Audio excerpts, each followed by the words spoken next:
कि Bismillahirrahmanirrahim.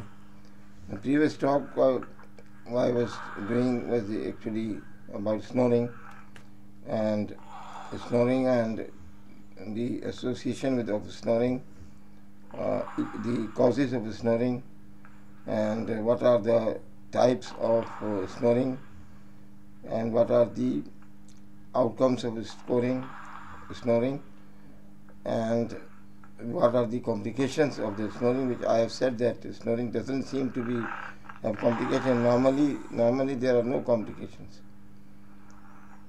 But the fifth type which I have said जो पांचवी टाइप थी जिसमें अटैक होते हैं, यानी स्नोर करता है आदमी, गहरी सांसें लेता है, स्नोरिंग करता है, और स्नोरिंग अचानक करते करते वो सांस रुक जाती है, फिर इसको अपनिया कहते हैं हम, अपनी ज़बान में रुक जाता है, और दूसरा आदमी जो साथ में होता है ऑब्जर्व कर रहा होता है, बाद में वो आदमी खुद उठ के बैठ जाता है घबरा के कि क्या हुआ। तो ये जो है ना, ये साइन जो होता है ये बहुत अच्छा साइन नहीं होता। इसका मतलब है कि कोई स्लीप एपनिया हो रहा है। स्लीप एपनिया का मतलब है कि सोते हुए सांस का बंद होना। तो इसके अंदर जो प्रॉब्लम क्रिएट होती हैं वो ये होती है कि फ्रीक्वेंट वेकिंग फ्रॉम स्लीप, बार बार जागना पड़ता है, बार बार उठना पड़ता है। यानी जो आदमी जिसके साथ ये मसला है, जो उसका पार्टनर है, वो तो जाहिर है बात है वो इसका इफेक्टेड होगा, वो भी नहीं सो सकता।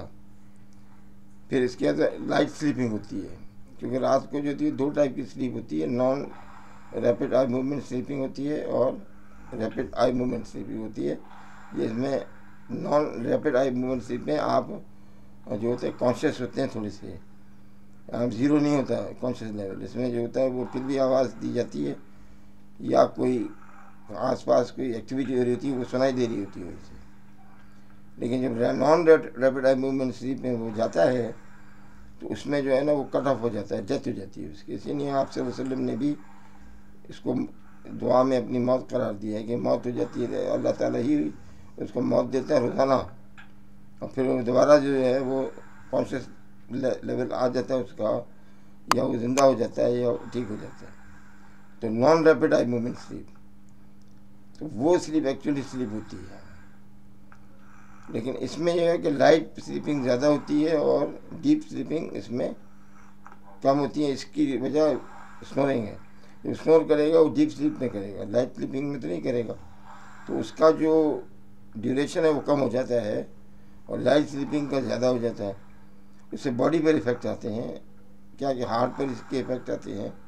सबसे पहले ये कि एथेरोस्क्लेरोसिस को वर्स करता है, यानी खून की नालियाँ जो है पतली हो जाती हैं और उसकी वजह से ब्लड प्रेशर बढ़ता है। ब्लड प्रेशर जो बढ़ता है तो वो हार्ट पर इफ़ेक्ट रखता है, डायरेक्टली हार्ट के ऊपर इसका इफ़ेक्ट हो जाता है। वो इस तरह से होता है कि उसकी अपनी जो नालियाँ हैं, खून की नालियाँ, वो जो होती हैं वो कमज़ोर हो जाती हैं, वीक हो जाती हैं, ब्लॉक हो जाती हैं। तो इस तरीके से जो हार्ट डिजीज़ का शिकार वो जल्दी हो जाता है। अब चूँकि खून की नालियाँ जहाँ जहाँ भी कम होगी वहाँ प्रॉब्लम क्रिएट करेंगी। इसी तरीके से ब्रेन के अंदर जो है वो खून नहीं जाएगा। अगर स्पेसिफिकली कोई आदमी जिसका पहले ही से थोड़ा पार्शियल ब्लॉक था, अब इसकी वजह से वो ब्लॉक जो है वो कंप्लीट हो जाएगा और वो स्ट्रोक हो सकता है, फालिज हो सकता है उसको, या नीचे जो आपके वेसल जा रही हैं, पाँव में जो जा रही हैं, उनकी तकलीफ़ें बढ़ जाएंगी, चलने में उसको तकलीफ़ होगी और वहाँ पे ब्लॉकेज हो जाएगा। इसको हम इंटरमिटेंट क्लॉडिकेशन कहते हैं या पेरिफेरल वास्कुलर डिजीज़ कहते हैं इसको। पुअर नाइट स्लीप, ज़्यादा नाइट जो होती है अल्लाह ने बनाई है सोने के लिए, तो उसको उसका खमियाजा ये भुगतेगा कि वो दिन में सोने की कोशिश करेगा। परफॉर्मेंस एक्टिविटी जो दिन में काम करता था वो नहीं कर सकता। एक मसला तो ये है कि ऑफिस वर्क मुतासर होगा, कंसंट्रेशन मुतासर होगा, और अगर वो कोई ऐसा वर्क कर रहा है जिसके अंदर थिंकिंग प्रोसेस ज़्यादा चाहिए तो वो नहीं होगा, कर पाएगा वो। उससे ये होगा कि उसकी ऑफिशियल एक्टिविटी मुतासर होंगी, चाहे वो प्राइवेट लेवल पर हो चाहे वो गवर्नमेंट लेवल पे हो, दोनों लेवल्स पे वो ख़राब हो जाएगा। तो अपनी सलाहियतों को वेस्ट करेगा वो। और इसी तरीके से वो आदमी जो है वो बैठे बैठे सो जाता है, इसका कोई पता नहीं होता। लिहाजा अगर वो ड्राइविंग कर रहा है तो वो ड्राइविंग करते करते सो जाता है, और अक्सर हादसे हो जाते हैं। इसमें बहुत बड़े बड़े हादसे हुए हैं, तारीख़ी हादसात हैं, इनकी पूरी लंबी लिस्ट है। और पूरी जो है ना उसके बाद पोस्टमार्टम किया गया है उन लोगों का और देखा गया है कि मसला क्या था। और फिर उनके ख़ानदान वालों से पूछा गया है तो उन्होंने कहा कि हाँ, इस बंदे को रात को स्लीप का मसला होता है, स्नोरिंग बहुत ज़्यादा होती है, ये अपने अटैक्स होते हैं, उसको रात को सांस की रुक जाती है। ये मेरा समझाने का मकसद था। वो बीच में इंटरप्शन हो गया था लाइट जाने की वजह से, तो मैंने आपको फिर एक्सप्लेन कर दिया है। तो एक्सेसिव स्नोरिंग जो है ये पैथोलॉजिकल स्नोरिंग है, जिसको हम एपनिया कहते हैं, स्लीप एपनिया। तो इसके बाद जो है ना वो जाहिर है कि अब आपकी बात समझ में आई होगी, ये खाली स्नोरिंग नहीं है, बल्कि इसको जो है ना जब किसी को हो तो फिर उसको चाहिए कि ये कि इसको ठीक किया जाए, इस मसले को ठीक किया जाए। तो अब इसके लिए क्या करना पड़ेगा कि फिजिशियन के पास जाएगा वो और अपने आप को एग्जामिनेशन करेगा। वो हिस्ट्री टेकिंग होगी, उसके अंदर उसके बारे में सवाल जवाब होंगे, पास हिस्ट्री होगी, और उसकी फैमिली हिस्ट्री के बारे में पूछा जाएगा, उसकी जो है लाइफ या पर्सनल लाइफ है उसके बारे में पूछा जाएगा, वो स्मोकर है, अल्कोहलिक है वगैरह वगैरह इस तरह। और इसके बाद सोशल इकोनॉमिक हिस्ट्री दी जाएगी, किस माहौल में वो रहता है। अब देखिए ना, इसके अंदर जैसे मिसाल के तौर पे किसी को जो है ना लेडी जो है वो वाज़ोमोटर राइनाइटिस है, यानी उसको जो है एलर्जी है, नेज़ल एलर्जी है, या उसको जो मैंने पहले भी बताया था नाक जो है उसकी हड्डी बड़ी हुई है जिसको हम कहते हैं डीएनएस, या उसके साइनस जो है ब्लॉक हैं, और साइनस ब्लॉक होने की वजह से भी जो है वो नाक की जो नसलें हैं उनकी चौड़ाई कम हो जाएगी। अब उसके अंदर उसको दम लगा के सांस लेना होगा। और जो है या जो है गले के अंदर आपने चेक किया तो आपको इनलार्ज टॉन्सिल्स मिले, या आपने गले को चेक किया तो आपको मालूम चला कि जो पीछे वाला हिस्सा है वो वहाँ पे दबाव आ रहा है, छोटा हो गया है। फिर इसको मज़ीद टेस्ट करने के लिए आप एक्सरे करा सकते हैं, इसका देखने के लिए प्लेन एक्सरे भी करा सकते हैं, नेक का करा सकते हैं, चेस्ट का करा सकते हैं, एमआरआई करा सकते हैं, नेक का आप करा सकते हैं, और सीटी स्कैन भी आपको बता देगा। एमआरआई जो होता है वो सॉफ्ट टिश्यू के लिए होता है, और सीटी स्कैन हार्ड टिश्यूज़ को देखने के लिए होता है। वो सारे एग्जामिनेशन होगा, ईएनटी का पूरा चेकअप कराना होगा, फुल चेकअप। जब ये सारी चीज़ें हो जाती हैं तो वो कॉमन जो ज़ाहिर वर्कअप होता है वो सारा सीबीसी और कंप्लीट ब्लड काउंट से लेके और नीचे तक आपको आना होता है। Fasting lipid profile, haemoglobin A1C level है, ये सारी की सारी जो है वो आपको मिलेंगी। लेकिन उसको कंफर्म करने के लिए ना, मतलब ये कि कंफर्म भी करना होता है, तो इसके लिए स्लीप स्टडी कहलाती है। ये वो जगह है जो हमारे साथी जो थे डाउ में, जब इन्होंने स्टडी किया था स्लीप क्लिनिक को, दोस्त थे हमारे, तो मैंने कहा आपको किस चीज़ का स्पेशलिस्ट कर दिया जाए, chest specialist, ENT specialist, facio maxillary, क्या कौन सा स्पेशलिस्ट आपको करार दिया जाए। तो वहाँ से कहने लगे आप जो कहें। मैंने कहा खर्राटोलॉजिस्ट अगर कह दें आपको तो कैसा रहेगा, आम आदमी के लिए खर्राटोलॉजिस्ट। तो वहाँ से कहने लगे आप जो चाहें कह दें। तो ये मेरी अपनी टर्मिनोलॉजी है जो मैंने इस्तेमाल की है। मैं मतलब ये खर्राटोलॉजिस्ट, यानी ये एक बहुत इम्पोर्टेंट प्रॉब्लम है, इसको डील करने वाला आदमी भी बहुत इम्पोर्टेंट है। तो अब इसमें जो है वो ये है कि आपको जो है वो मशीन होती है जो पॉलीसोनोग्राफर कहलाती है। तो पॉलीसोनोग्राफी करते हैं, पेशेंट को एडमिट करते हैं, उसमें ये मशीन लगाते हैं, उसके ऑक्सीजन लेवल्स को, उसका ब्लड प्रेशर को, उसको पल्स रेट को मॉनिटर करते हैं। उसमें मॉनिटर करते हैं जब वो स्लीप में जाता है, यानी लाइट स्लीप में जाता है और डीप स्लीप में जाता है, तो कोई मॉनिटर करते हैं। ये देखें, ये पॉलीसोनोग्राफी इस तरह होती है, पेशेंट को एडमिट कर देते हैं। इसके अंदर आप ये देखा होगा कि ईईजी के लिए इन्होंने लगाया हुआ, ब्रेन एक्टिविटी के लिए इलेक्ट्रोएन्केफेलोग्राम लगाया हुआ है। इलेक्ट्रोएन्केफेलोग्राम जब आप लगाते हैं तो ये देखने के लिए लगाते हैं कि भाई ये क्या जो है ना तमाम जो है ना लगा हुआ है, देखें आप वायरिंग्स की गई हैं। इस तरह कार्डियक मॉनिटर भी लगाया हुआ है साथ में, वो भी देख रहे हैं, उसको पल्स देख रहे हैं, बीपी देख रहे हैं। अब ये रिकॉर्डिंग होती है 8 घंटे से 10 घंटे तक। इसमें ब्लड ऑक्सीजन की मॉनिटरिंग है, ब्रीदिंग पैटर्न की, और प्रेशर सैचुरेशन, SpO2 जिसे आप कहते हैं, पल्स ऑक्सीमीटर भी लगा हुआ होता है इसके, वो भी देख रहे होते हैं। फिर इसके अंदर रैपिड आई मीन स्लीप की स्टेजेस जब शुरू होती हैं, यानी जिसके अंदर डीप स्लीप आप कहते हैं, उसके अंदर भी जो है वो भी जो है ना ये इम्पोर्टेंट चीज़ है जिसको आप देख रहे होते हैं। तो इसलिए जो है ना ये सारी चीज़ों को जब इकट्ठा करते हैं तो ये पता चल जाता है कि इस आदमी को स्लीप एपनिया है। अब जो है ना ऑब्स्ट्रक्टिव स्लीप एपनिया के लिए तो क्लियर होगी बात कि आपकी एनाटॉमी जो है यहाँ से अराइज करती है, तो ऑब्स्ट्रक्टिव स्लीप एपनिया कहलाता है, यानी रुकावट। और अगर ब्रेन के अंदर कोई एब्नॉर्मलिटी डेवलप हुई है किसी किस्म की भी, या तो स्लीप सेंटर में या स्लीप सेंटर के जो है एसोसिएशन में कहीं भी एब्नॉर्मलिटी डेवलप हुई है, तो वो पकड़ लेते हैं। ये दोनों सूरतों के अंदर जो है ना ऑक्सीजन के लेवल स्लीप के अंदर गिर जाएंगे और इस आदमी को रात को जो है वो कार्बन डाइऑक्साइड इसकी बढ़ जाएगी और ऑक्सीजन के लेवल कम हो जाएंगे, जिसकी वजह से बॉडी पर, पूरी बॉडी पर इसका इफेक्ट आएगा। एक्टिविटी वगैरह वो तो मैंने बता दी, वो तो होंगी, लेकिन ये पैथोलॉजी प्रोड्यूस कर रहा है ये, वो सारी की सारी जो है ना वो डे बाई डे बढ़ती चली जाएगी। हमने जिन लोगों को ये मसला था उनको समझा दिया था, देखिए ऑब्स्ट्रक्टिव स्लीप एपनिया है, ये आगे जाके ब्लड प्रेशर हाई होगा, फिर हार्ट पर इफेक्ट आएगा। इसमें जो होता है वो स्ट्रोक भी हो सकता है, इसमें सडन डेथ भी हो सकती है, इसमें कुछ भी हो सकता है। इसमें मेजर जो प्रॉब्लम है ना वो याद रखिएगा कि ओबेसिटी है। और उस पर मैंने लेक्चर जो है चल रहे हैं, दे रहा हूँ, मैंने उसके सेशन रखे हैं और उसको बताया बड़ी तफसील के साथ कि मोटापा जो है वो एक इम्पॉर्टेंट चीज़ है। उनमें से एक मोटापा वो है जो ऑब्स्ट्रक्टिव स्लीप एपनिया करता है।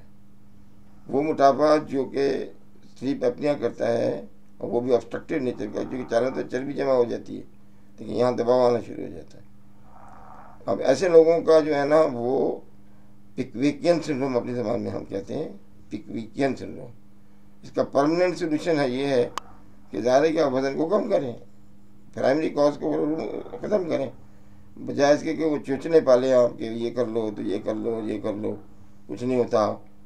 लोग अजीब सी बातें करते हैं, कहते हैं हमारे काम में इतने भारी भारी कम होते हैं कि 180 किलो वाले भी होते हैं, 160 किलो वाले भी होते हैं। मेरे भाई होते हैं। तो अगर वो आपको सुनना है तो फिर वो ओबेसिटी का लेक्चर सुने जो मैंने रिकॉर्ड कराए हैं। वो ओबेसिटी की टाइप्स होती हैं। ये ओबेसिटी वो ओबेसिटी है जो आपको हार्म कर रही है, बहुत बुरी तरीके से मुतासर कर रही है। Obesity is the mother of all illnesses. उनमें से एक आपको डिस्कस की है अभी, सिर्फ ऑब्स्ट्रक्टिव स्लीप एपनिया या पिकविकियन सिंड्रोम हो जाना। और ये इंतहाई जो है ना ख़तरनाक पेशखेमा है आगे की बीमारियों के लिए। इस पर ज़ाहिर है कि लोगों ने जो है ना फिल्में भी बनाई हैं, इसमें बहुत कुछ किया है। Natural strategies to reduce snoring करने के लिए कि किसी तरह स्नोरिंग को जो है ना वो कम किया जाए या स्टॉप किया जाए। ख़त्म तो नहीं कर सकते क्योंकि ये नॉर्मल लोग भी स्नोर करते हैं, लेकिन वो इतना नहीं करते कि वो खुद उठ के बैठ जाएं या जो बराबर वाला है उसको मुतासर करें। इसमें जो है ना वो नेचुरल जो है ना एजेंट्स जो इस्तेमाल करते हैं या मेजर्स या टूल्स, उनमें यह है कि एंटी इन्फ्लेमेटरी हीलिंग डाइट्स हैं। मिसाल के तौर पर फ्रूट्स हैं जिसके अंदर जो है विटामिन ई होता है ख़ास तौर पे, वो जो है एंटी इन्फ्लेमेटरी एजेंट के तौर पे काम करता है। तो वो आप डाइट ले लें, वेजिटेबल डाइट लेना और फ्रूट्स खाना, ये हेल्दी फ्रूट्स हैं। जितना आप कार्बोहाइड्रेट को बढ़ाएंगे उतना कार्बोहाइड्रेट जो है ना कार्बन डाइऑक्साइड प्रोड्यूस करेगा। तो ऐसे आदमी को वो निशास्ता कम देना है, लिपिड का कंटेंट यानी फैट का कंटेंट मॉडरेट रखना है और प्रोटीन जो है वो मॉडरेट रखना है। इस डाइट में अगर रहेंगे तो ये एंटी इन्फ्लेमेटरी हीलिंग डाइट बन जाएगी। एक्सेसिव वेट को लॉस करें, ये पूरा प्रोग्राम है जिसको मैंने वीडियो में शेयर किया आपके साथ। ये आसान काम नहीं है, ये बहुत मुश्किल काम है। लोगों ने स्लिम क्लिनिक बनाई हुई थी और लोगों ने बहुत पैसे कमाए इसमें, लेकिन वो जो आदमी जिन्होंने वज़न लूज़ किया था वो दोबारा वज़न उन्होंने गेन किया, बल्कि डबल गेन कर लिया। फिर बीच में जो है ना वो इंटरमीडिएट फास्टिंग है आप करें, अगर रोज़े रखना शुरू करते हैं, जैसे 2 दिन के बाद एक रोज़ा, 2 दिन के बाद एक रोज़ा आप रखें, सवाब अलग मिलेगा आपको नफली रोज़ों का और आपकी बॉडी पर इसके पॉजिटिव इफ़ेक्ट आएंगे। और रमज़ान के रोज़े तो वैसे ही फ़र्ज़ हैं और उसकी अपनी अफादियत है। मेडिकली भी बात कर रहा हूँ मैं, उसकी अपनी अफादियत है। स्मॉलर मील लें थोड़े, यानी ये मील जो आप 3 दफ़ा खाते हैं 6 दफ़ा खा लें आप, भाई इसी मील को डिवाइड कर लेना आप सुबह ले लिया, 11 बजे खा लिया, दोपहर को थोड़ा खा लिया, शाम को 5 बजे चाय के साथ खा लिया, रात को 8 बजे खा लिया, और सोने से पहले फिर 2 केले खा लिए या फ्रूट खा लिए, और एक गिलास दूध का पी लिया। इससे फ़ायदा होगा। डेयरी जो है ना आइटम जो कहलाते हैं वो ना खाएं आप। जैसे डेयरी आइटम जो है लोग रखते हैं अपने पास, कि सैंडविच बना के रख लिया रात को, या रात को कॉफ़ी के साथ इसको इस्तेमाल करते हैं लोग। सैंडविचेज़ हैं, दूसरी आइटम जो बेकरी आइटम्स कहलाते हैं, क्योंकि ये हाई कार्बोहाइड्रेट भी होते हैं और हाई लिपिड डाइट भी होती है। दोनों सूरतों के अंदर जो है ना ये कंज्यूम होगी बॉडी में, और कार्बन डाइऑक्साइड को बनाएगी, और कार्बन डाइऑक्साइड ये बनाएगी तो वो स्टिमुलेशन करती है सेंटर को, तो आदमी की जो है ना सांस को गहराई में ले जाती है। फिर वही काम शुरू हो जाएगा जो मैंने पहले बताया था। एसेंशियल ऑयल्स इस्तेमाल करें ना, जो कि ओमेगा 6 ऑयल्स कहलाते हैं, और ये अवेलेबल हैं। ऑलिव ऑयल है, दूसरे ऑयल्स हैं, आप इस्तेमाल कर सकते हैं, कम मकदार में इस्तेमाल करें। फिर कुछ लोग क्या करते हैं, माउथ के ऊपर जो है ना वो टेपिंग का लगा देते हैं, जो माउथ ब्रीदर होते हैं। जो नाक की जिनकी प्रॉब्लम होती है, वो नाक के जो होते हैं, वो जो होते हैं इसके टूल्स होते हैं या गैजेट्स होते हैं, वो इस्तेमाल करते हैं, नाक पे लगा देते हैं। ये सारी जो है टेम्परेरी चीज़ें हैं। अब ये है कि स्लीपिंग पोजीशन को चेंज करें, कभी दाएं सोएं कभी बाएं सोएं, उल्टा नहीं लेटना है, यानी प्रोन पोजीशन में नहीं लेटना। ये ख़तरनाक होता है, और इसके अंदर जो है ना वो ऑक्सीजन लेवल गिर जाएंगे ज़्यादा। हाइजीन स्लीप करनी चाहिए, टाइम पर सोना, टाइम पर उठना, इसको कहते हैं गुड स्लीप हाइजीन। अब 2:30-3 बजे आप सो रहे हैं और फिर सुबह जो है उठेंगे तो आप काम नहीं कर सकते, फिर दोबारा सोना पड़ता है, फिर उठेंगे तो वो ऑफिस में देर हो जाएगी आपके, और आपका अपना काम मुतासर होगा। अब कराची में तो लोग जो हैं रात को 3 बजे सोते हैं और सुबह 11 बजे उठ के नाश्ता करके फिर वो दुकानें खोलते हैं। इससे उनकी ज़िंदगी पर उस वक्त इफेक्ट नहीं आएगा, आने वाले दिनों में वो हमारे परमानेंट मेंबर होंगे, फिक्र न करें। यानी डॉक्टर से जान नहीं छूटती उनकी, फिर वो मेडिकली उनका जो बिल्स होते हैं वो बहुत ज़्यादा होते हैं, मॉर्बिडिटी बढ़ जाती है, आप ये कह सकते हैं बीमारियाँ बढ़ जाएंगी। साइनस की हिफाजत करें, अपनी साइनस को ब्लॉक हो, भाप लें, उसको क्लियर करें। ये भाप होती है, लौंग डालें गर्म पानी में, 7 लौंगें डालें और भाप लें। साइनस अगर किसी को इन्वॉल्व हो रहे, इसका कोई और ट्रीटमेंट नहीं करते हैं हम। पहले एक ज़माने में सर्जरी करते थे, साइनस वॉश कहते थे इसको, अब वो लोग नहीं करते हैं, बल्कि अब इसको क्लीन कराते हैं। और नाक के अंदर कोई भी इस किस्म का ब्लॉकेज है उसको रिमूव करने की कोशिश करें।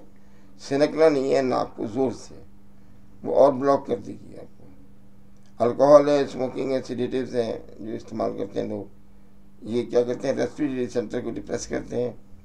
स्मोकिंग तो खुद लंग को तबाह कर देती है, कार्बन डाइऑक्साइड कार्बन मोनोऑक्साइड को बढ़ा देती है। अल्कोहल जो है वो ब्रेन को भी इफेक्ट करती है और पूरी मेटाबॉलिज्म को इफेक्ट करती है। इन सारी चीज़ों को नहीं करना चाहिए। फिर कुछ डाइवर्जन टाइप की जो है ना चीज़ें भी जो है इंटरनेट पे दस्तियाब हैं, यानी ये उन लोगों के लिए हैं जो पार्टनर्स हैं। अब चूँकि ये आवाज़ इतनी ख़राब है, यानी भयानक है, जिसे कहते हैं ना कि दूसरा आदमी जो है वो खौफजदा हो जाता है, तो वो क्या कहते हैं, डाइवर्टर कराते हैं ये। तो एक वो रिकॉर्डिंग होती है, ये आपको मिलेगी इंटरनेट के ऊपर। आप जिस रिकॉर्डिंग को पसंद करेंगे वो रिकॉर्डिंग आप 10 घंटे की रिकॉर्ड कर लीजिए, वो आ जाएगी। अब आप अपना जो मोबाइल को ऑन करें फुल उसके ऊपर वॉल्यूम के ऊपर, और यहाँ आप सोते हैं उस तकिए के पास रख दीजिए। जो स्नोर कर रहा है बंदा, उसकी स्नोकिंग को आवाज़ जो आपको बुरी लग रही है, ये वाली जो आवाज़ है, पंखे की आवाज़ है, मुख्तलिफ आवाज़ें हैं, उससे जो होती है वो ये होती है कि ये इंटरेक्ट करेगी और आपकी स्लीप को, यानी जो पार्टनर है उसकी स्लीप को ख़राब नहीं करेगी। ये डाइवर्टर कहलाते हैं। ये लोग भी कुछ लोग इस्तेमाल करते हैं, लेकिन परमानेंट सोल्यूशन तो ये नहीं है। प्राइमरी प्रॉब्लम अपनी जगह मौजूद है, तो उसको तो आप हल करेंगे ना। अब clinical measures to interact pathological snoring, उसमें एक ही चीज़ है कि वज़न को कम करना है, स्मोकिंग को बंद करें, अल्कोहल स्टॉप करें, कोई और नशा कैनबीस है, और ये लड़के वैपिंग करते हैं और दूसरे काम भी करते हैं, आइस है, और इस तरह के जो ड्रग यूज़र्स हैं उनकी ज़िंदगी अगर अपनी बनाना चाहते हैं ठीक, तो वो खुदा के वास्ते इसको चेंज करें। ज़रूरी नहीं है कि उनका वज़न ज़्यादा हो। मैंने आपसे पहले भी बताया था कि वो सेंट्रल एपनिया कहते हैं, जिसमें वज़न से कोई ताल्लुक़ नहीं होता, उसका ताल्लुक़ उन आदात व खसरात से है जो आपने पाली हैं। फिर ओरल अप्लायंसेस आते हैं कि जिनका जो डेंटल सर्जन इस्तेमाल करते हैं, जिनका हलक छोटा है, माउथ छोटा है, कैविटी छोटी है, उसमें प्लास्टिक डिवाइस को फिट कर देते हैं, इतना चौड़ा हो जाता है वो, और थ्रोट से जो निकलती है आवाज़, खर्राटे जैसे बरामद होते हैं, तो वो नहीं होते, कम हो जाते हैं। और फिर सर्जरीज होती हैं, नेज़ल भी अप्लायंसेस आती हैं चौड़ा करने की, ओरल अप्लायंसेस हैं, नेज़ल अप्लायंसेस हैं, वो भी इस्तेमाल करते हैं लोग, जब तक कि वो प्राइमरी कॉज रिमूव ना हो जाए। सर्जरी जो है ना बहुत सारी हैं जो आप करवाते हैं, थ्रोट की सर्जरी है, नेज़ल सर्जरी है, साइनस की सर्जरी है, सॉफ्ट पैलेट की सर्जरी है। अगर वहाँ से ब्लॉक हो रहा है कोई चीज़ तो उसकी सर्जरी लाजमी तौर पे करानी पड़ेगी। अब वो कंडीशन जिनके अंदर जो है ना वो फैट डिपॉजिट हुआ था और जिसकी भी गले में और जिसने दबा दिया था, यानी पिकविकियन सिंड्रोम या ऑब्स्ट्रक्टिव स्लीप एपनिया, उसके अंदर जो है ना आपके पास कोई चॉइस नहीं होता कि वज़न को आप या तो गिराएं। अब इतना वज़न किसी का 160 किलो है तो वो इतना वज़न गिरा नहीं सकता, ज़्यादा इसको टाइम लगेगा, 2 साल 3 साल, उस वक्त तक तो वो बीमारी का शिकार हो जाएगा। इसलिए एक इंस्ट्रूमेंट इस्तेमाल करते हैं कि रात को, ताकि ऑक्सीजनेशन सही रहे। इसको कहते हैं continuous positive pressure airway pressure, CPAP। ये मशीन आती है तकरीबन 1,10,000 या 1,20,000 की। ये जो है ना आप इस्तेमाल करेंगे, इससे बेहतरी आएगी, उसकी ज़िंदगी में बेहतर हो जाता है, दिन में वो बेहतर रहेगा, वो डे टाइम जो उसको नींद के खुमार आ रहे थे वो कम हो जाएंगे। ये देखें ओरल अप्लायंसेस दिखाई है इन्होंने ना, डेंटल सर्जन बना के देते हैं आपको यहाँ पे। अब ये देखिए आप ज़रा किस तरह से ये जो ना इस्तेमाल करते हैं, ये डिपेंड करता है आपकी टीथ को मेजरमेंट लेते हैं, रात को फिट कर देते हैं और सुबह निकाल देते हैं। नेज़ल अप्लायंसेस ये बाज़ार में अवेलेबल है, नाक को चौड़ा करने वाली, बंद करने वाली नहीं, चौड़ा करने वाली। ये खिंचाव आता है नेज़ल कैविटी पे और ये नाक खुल जाती है, ये भी अवेलेबल है। आप लिखेंगे ऑनलाइन ही आपको मिल जाती हैं चीज़ें, लेकिन ये परमानेंट सोल्यूशन नहीं है। ये वो है उन लोगों के लिए जिनको पिकविकियन सिंड्रोम हुआ था या ऑब्स्ट्रक्टिव स्लीप एपनिया हुआ था वज़न की वजह से, उनके लिए जो है ना CPAP मशीन है, continuous positive air pressure machine. ये मशीन लगी हुई है, ये फिल्टर करती है एयर को, ऑक्सीजनेशन खुद ऑक्सीजन खुद एक्सट्रैक्ट करती है और प्रेशराइज करके ये ऑक्सीजन देती है नाक से। देखिए इसने बांधा हुआ है, ये नाक के ऊपर लगाया हुआ है, मशीन ऑन कर दी है और अब ये जब डीप स्लीप में जाएगा, जब ऑक्सीजन के लेवल गिरेंगे, ये फौरी तौर पे जो है ना ऑन हो जाएगा और पॉजिटिव प्रेशर देगा, ऑक्सीजन को धक्का लगा के अंदर दाखिल करेगा, हलक के अंदर, नाक के अंदर से लेके, और ये ट्रेकिया में जो नाली है फेफड़े की, और फेफड़े के अंदर ऑक्सीजनेशन को बेहतर कर देगा। ये मशीन जब तक इस्तेमाल हो, जब तक कि आपका वज़न उस लेवल पे ना आ जाए जिस लेवल को फिजिशियन मांग रहा है आपसे। किसी का 160 किलो वज़न है, वो अगर 120 करेगा तो इस मशीन की ज़रूरत नहीं होती फिर उसको। या किसी का 120 किलो था और उसको ये प्रॉब्लम था, तो अगर 20 किलो भी गिर गया तो ये मशीन की ज़रूरत नहीं होगी। इसलिए वज़न को गिराना अना का मसला है, मैं लफ्ज़ इस्तेमाल कर रहा हूँ, अना का मसला है। और उसके लिए आपको जो है ना देखना पड़ेगा वो लेक्चर्स जो मैंने ओबेसिटी के ऊपर लिखे हैं।